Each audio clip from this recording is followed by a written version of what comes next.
What do you think people need to understand about this? Because people are very interested at this particular moment in time in the Dutch protocol, but it feels like there's some new insights that you've picked up on here.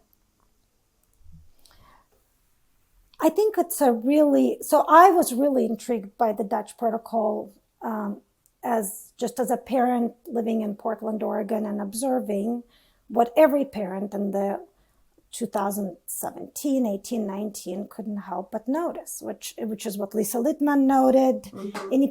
Any American parent living in a liberal city would notice. There's entire groups of friends and kids who were seemingly very gender conforming throughout their whole childhood.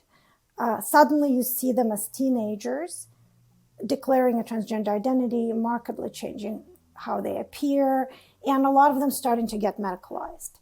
Mm-hmm. And so the fact that the Dutch specifically said, you can agree or disagree with them, but they were very explicit that if this condition did not start from early childhood on, do not medicalize these, because these are probably not true transsexuals. This is probably some sort of a developmental journey this child is on. Stay away with the needles and the scalpels. Don't touch these kids. Mm. In America, that in much of the Western world, sometime around 2016, 2017, 2018, this became the primary demographic that began to be treated with this intervention.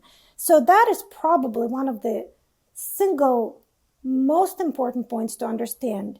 But the treatment approach, which we know is the Dutch protocol, was extremely explicit to say, don't come near these kids with the needles and the scalpels. And yet that's precisely who began to be treated with this protocol. I think that is probably one of the biggest, single most important points to understand. We are treating, with hormones and surgeries, we're treating the very population for whom this intervention was not only not designed, but they were explicitly excluded.